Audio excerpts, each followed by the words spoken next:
Hey, welcome back to your favorite technical mathematics class. We're going to talk about exponential functions. So here's what an exponential function is. It's a function of the form y equals a times b to the x. Now b's got to be positive and b can't be 1. X is any real number. B is your base.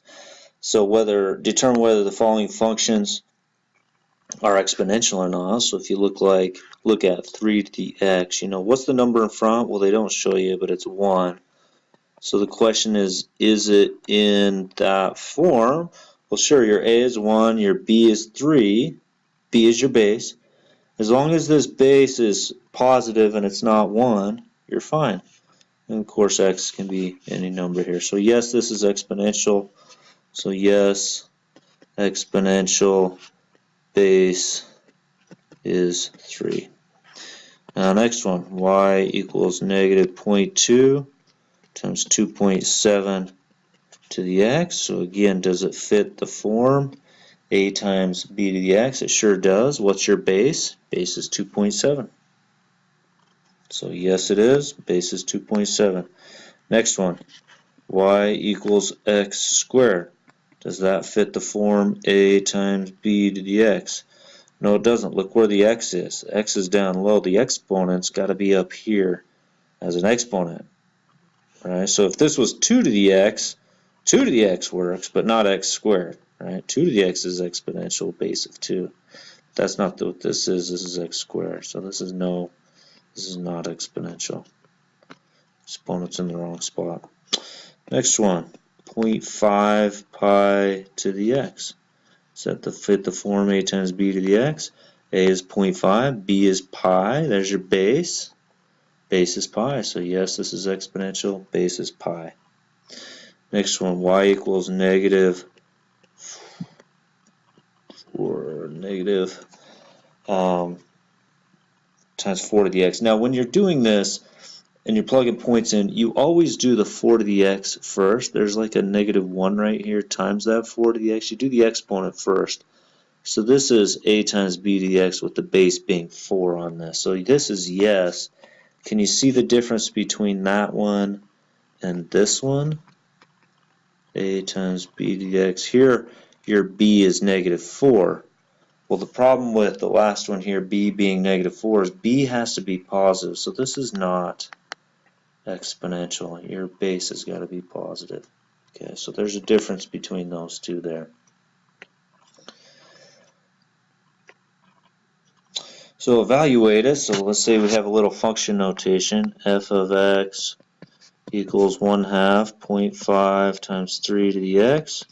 Evaluate it for x being, 3 to the x on the outside there. For x being negative 2, so f of negative 2 equals 0.5 times 3 to the negative 2. So 0.5, 5/10 or 1/2. 3 to the negative 2 is the same as times 1 over 3 squared. So I got a half times 1 over 3 squared, 3 times 3, 9. So this becomes 1 over 18. Okay, so f of negative 2 is simply 1 over 18. Graph the following function and check your results using your graphing utility. So we're going to just do an xy table on this with f of x or y. F of x, same thing as y, equals 3 to the x. So let's plug in some points here, 0, 1, 2, 3, and then we're going to graph these. We're going to take a look at what this looks like. F of 0. F of 0, again a nickname for y, in other words, y equals, what is 3 to the 0? Well, anything to the 0 power is 1. So your first point on the graph is 0, 1. Okay, now we're going to plug 1 in. F of 1, plug it in. 3 to the x, x is 1. Well, 3 to the 1 is 3.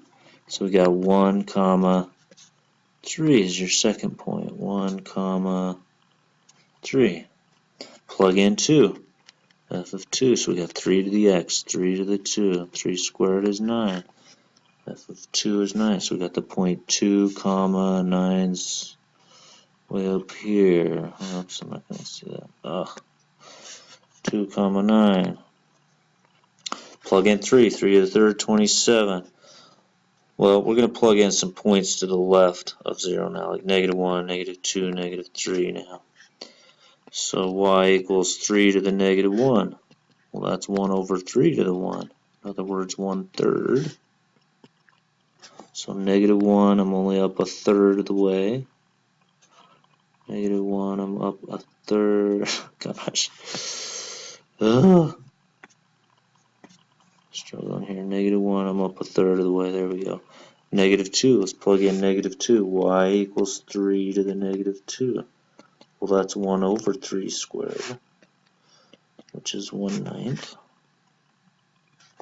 So -2, but I'm only up 1/9 of the way. 1/9 of the way. 1/9 of the way. And then, gosh dang, it's struggling. I could plug in -3, I'd only get a 27th of the way. Anyways, I could keep drawing this. We're going to take a look at it with our graphing utility as well. But this thing will never touch that horizontal line y equals 0. It just gets really close and then it shoots up as it goes left or right. So that's the equation of 3 to the x. Let me take a look at this on decimals because you can use your graphing utility to check this. Okay, so 3 to the x.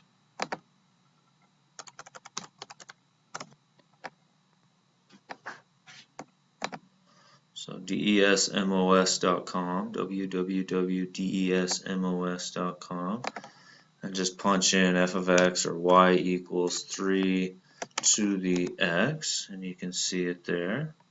So you got the point 0, 1, and so on. If you want to get some other points on there, you can hit the edit list, click on convert to table, and you see how you get a bunch of points here. There's that -2. 1/9, there's that -1, 1/3, there's that 0, 1, there's that 1, 3, you got 2, 9, and so on. You see the 2, 9 right there. Okay, so that's how you can think about that. And that's the same thing for the next one. You can plot some points. Your next example is y equals 2 times 1/2, oops, 1/2 to the x. Okay, so 2 times 1/2 to the x, that's what you're going to see there. You plot some points on that if you want. Plot some points, y equals 2 times 1/2 to the x. There's some other points for you. Okay.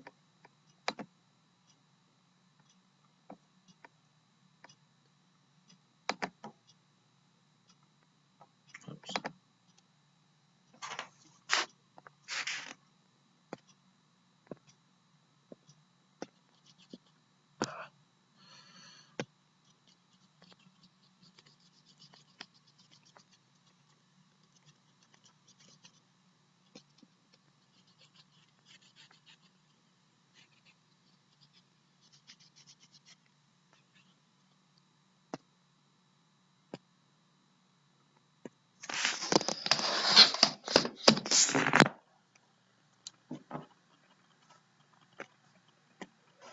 Alright, so now let's plot some points for this y equals 2 times 1/2 to the x.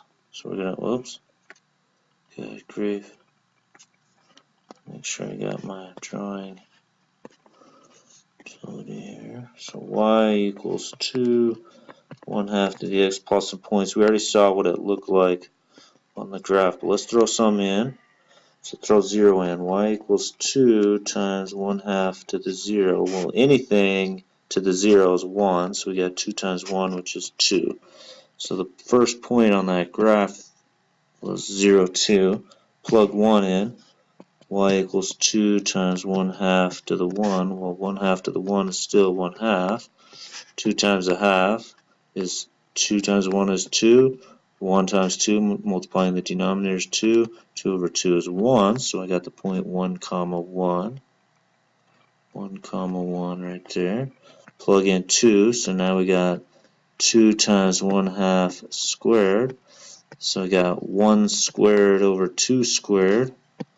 2 times 1/4, which is 2/4 or 1/2. You could keep going with this, but I'm over 2 and I'm up 1/2.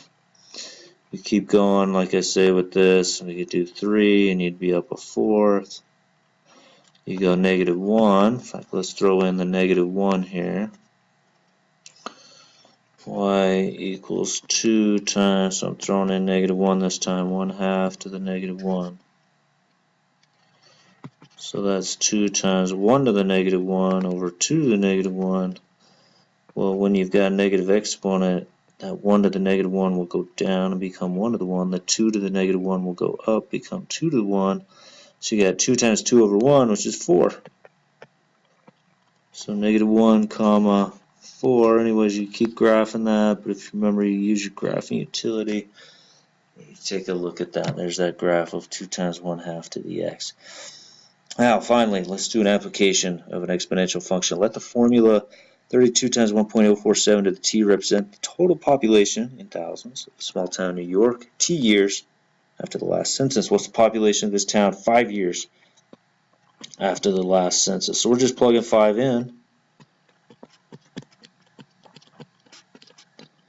And make sure you punch in 1.047 to the 5th first before you multiply it by.